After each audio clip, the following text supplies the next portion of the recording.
최근 토트넘의 경기를 보면 세컨볼 싸움에 아주 취약한 모습을 보여줄 때가 많은데 북런던 더비에서도 이러한 모습을 볼 수가 있었습니다. 특히나 토트넘이 수비라인에서 볼을 걷어냈을 때 이 수비라인 앞 공간에서 아스날에게 볼을 계속 빼앗기다 보니까 토트넘은 역습으로 나가지 못하고 아스날은 다시 공격권을 가져와서 공격을 진행하는 이러한 모습이 반복될 때가 많았어요. 그리고 이렇게 토트넘이 세컨볼 싸움에 취약한 이유는 크게 두 가지라고 볼 수가 있는데, 첫 번째는 선수단의 구성 자체가 세컨볼 싸움에 그렇게 강점을 가지지 못합니다. 근데 어떤 게 있냐면, 기본적으로 토트넘은 3-4-3을 쓰지만 수비할 때는 후방에 5명의 선수가 배치가 되기 때문에 포백을 쓸 때보다 요 앞쪽에 선수가 한 명 줄어드는 형태예요. 그리고 여기서 세컨볼 찬스를 싸워주는 선수가 중앙 미드필더 2명과 좌우 측면 공격수라고 할 수가 있는데, 좌우 측면에 배치되는 손흥민과 쿠루세프스키가 세컨볼 싸움에 강점이 있는 선수들이 아니기 때문에 자연스럽게 토트넘은 수비라인 앞 공간에 선수가 부족할 뿐만 아니라 여기에 더해서 세컨볼 싸움에 장점이 있는 선수가 부족하다는 것이 가장 큰 문제라고 할 수가 있었습니다. 그리고 두 번째는 토트넘의 수비라인이 기본적으로 너무 낮게 설정되어 있어요. 그래서 북런던 더비에서는 아스날이 최전방에 은케티아, 그리고 왼쪽 오른쪽 측면에 사카와 마르티넬리 이렇게 위치하고, 여기서 세컨볼 찬스를 가져갈 때 웨데고르가 오른쪽 그리고 자카가 올라오면서 세컨볼 싸움에 참여하고, 이때 진첸코까지 중앙으로 들어오면서 사실상 자카, 웨데고르, 그리고 파티, 진첸코 이렇게 4명의 선수가 세컨볼 싸움에 참여를 하는 형태거든요. 그런데 이 4명의 선수가 세컨볼을 싸워줄 때 토트넘은 기본적으로 호이비에르와 사르 2명의 중앙 미드필더가 4명의 선수와 싸우는 형태고, 여기에 더해서 손흥민과 클루셉스키가 중원 싸움에 강점이 있는 선수가 아니다 보니까 더더욱 이 세컨볼 싸움에서 아스날에게 밀릴 수밖에 없었던 거죠. 그리고 두 번째 이유는 토트넘의 수비라인 자체가 너무 낮은 지역에 형성될 때가 많습니다. 이건 어떤 거냐면, 아스날이 공격을 진행할 때 토트넘은 박스 안에 거의 모든 선수가 안으로 들어가 있는 것을 볼 수가 있어요. 특히 왼쪽에 있는 손흥민, 오른쪽에 있는 쿠루셉스키, 이 좌우 측면 공격수들까지 박스 안으로 들어가서 수비를 할 때가 많습니다. 그런데 이렇게 되면 아스날이 크로스를 올리거나 박스 안으로 볼을 투입했을 때 토트넘이 볼을 걷어낸다고 해도 토트넘의 수비라인이 너무 내려가 있다 보니까 페널티 박스 앞에 위치하는 토트넘의 선수들이 부족할 때가 많고, 반면에 아스날은 요 앞쪽에서 기다리다가 떨어져 나오는 볼을 받아서 중거리 슈팅으로 마무리하는 장면들이 어제 굉장히 많이 나왔었죠. 예를 들면 이런 장면을 볼 수가 있었습니다. 아스날이 측면에서 공격을 전개하고 있는데 이때 토트넘의 선수들이 너무 과도할 정도로 박스 안으로 많이 들어가 있어요. 기본적으로 5명의 수비 라인과 이때는 중앙 미드필더 2명까지 들어가 있는 상황인데, 기본적으로 박스 안에 선수들이 너무나 많이 들어가 있다 보니까 안쪽으로 아스날이 패스를 전개하고, 이때 토트넘이 볼을 걷어낸다고 해도 이 페널티 박스 앞 공간에서는 아스날이 너무나 편하게 세컨볼을 가져올 수가 있는 거죠. 그리고 예를 들면 이런 장면도 있었습니다. 이 장면도 보시면 아스날이 측면에서 공격을 전개하는데 토트넘의 선수들이 모두 다 박스 안으로 들어가고 있는 상황이거든요. 이제 그러다 보니까 이 다음 장면을 보면 아스날이 크로스를 올려줬을 때 기본적으로 토트넘의 선수들이 거의 모두 페널티 박스 안에 밀집해 있습니다. 심지어는 손흥민까지 박스 안에 들어가 있는 모습을 볼 수가 있는데, 이제 그러다 보니까 여기서 세컨볼 찬스가 나오면 자연스럽게 이 앞 공간에는 아스날 선수들밖에 남지 않는 거죠. 그러다 보니까 이 장면도 결국에는 토트넘이 볼을 걷어냈는데, 걷어냈을 때 이 수비라인 앞쪽에 아스날 선수들밖에 없으니까 당연하게도 세컨볼을 아스날이 가져갈 수밖에 없고, 여기서 이제 토마스 파티의 중거리 슈팅이 골대를 맞고 나오는 이런 장면까지 나올 수가 있었던 거죠.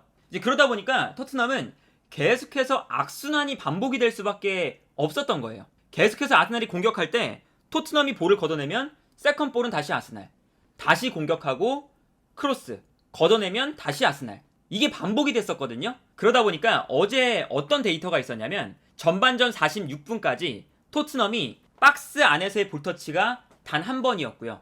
반면에 아스날은 박스 안에서의 볼터치가 19번이었어요.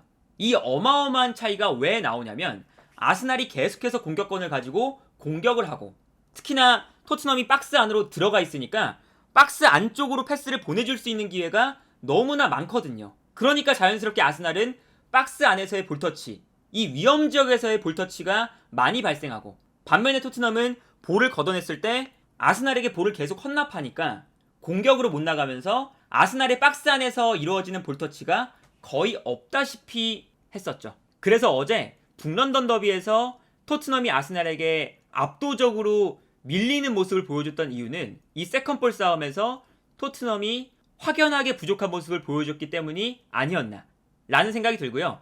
최근에 토트넘을 상대한 팀들은 정말 과감하게 그냥 박스 안쪽으로 패스를 붙여놓고 떨어지는 세컨볼을 가져올 때가 많거든요. 토트넘이 세컨볼에 약하다는 건 아마 많은 팀들이 이제 알고 있는 상황이라 할 수가 있겠고, 여기에 더해서 토트넘이 수비 라인이 너무 낮기 때문에 공격으로 나갈 때도, 특히나 앞쪽에 있는 케인에게 볼을 붙여줬을 때도 세컨볼 싸움이 안 될 때가 많습니다. 예를 들면 수비 라인에서 앞쪽에 있는 케인에게 볼을 걷어냈을 때 케인과 수비수가 볼을 경합해서 세컨볼 찬스가 나오는데, 이 세컨볼 찬스가 나올 때 토트넘의 선수들이 너무나 밑에 있다 보니까 올라오는 속도가 늦죠. 그러다 보니까 아스날이 세컨볼을 먼저 가져갈 때가 많고, 이렇게 되면 토트넘은 세컨볼을 가져오기 위해서 올라오고 있다가 세컨볼 싸움에서 지니까 오히려 공간이 생기면서 세컨볼 싸움에서 승리한 아스날이 볼을 소유한 이후에 올라오고 있는 토트넘 선수들의 사이로 패스를 보내주면서 기회가 만들어질 때가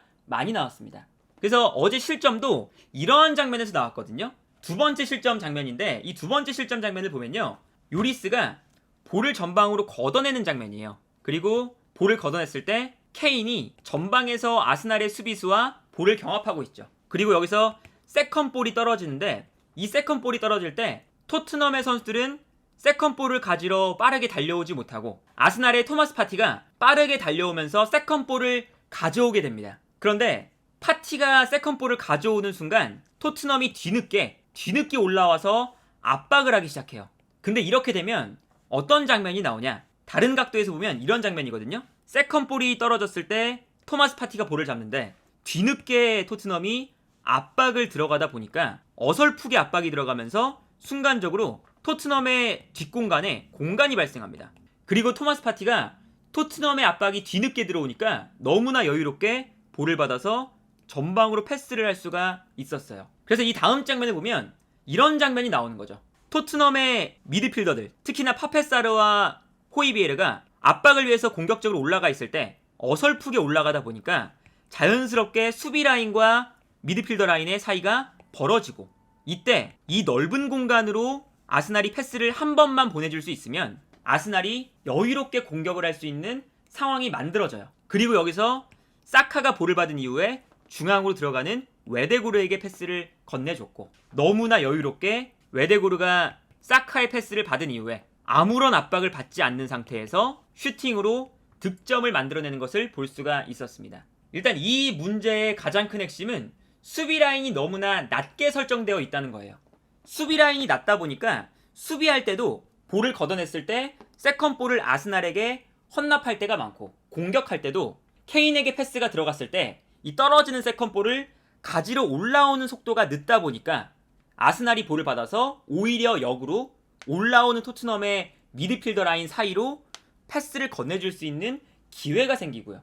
이제 이렇게 토트넘이 세컨볼 싸움에 취약하다 보니까 당연하게도 어제 경기에서 아스날이 훨씬 더 볼을 소유하는 시간이 많고, 반면에 토트넘은 공격할 수 있는 시간이 적었던 이유가 바로 이 세컨볼 싸움에서 아스날이 토트넘을 완벽하게 제압했기 때문이 아니었나 라는 생각이 드네요. 그래서 최근에 해외 칼럼들도 많이 지적하는 것 중에 하나가 토트넘의 세컨볼이 너무 취약하다라는 거거든요. 이제 그러다 보니까 콘테 감독이 후반기에 이 떨어지는 성적을 다시금 추스려서 끌어올리려면 이 세컨볼 싸움에 큰 변화가 있어야 한다 라고 볼 수가 있겠습니다.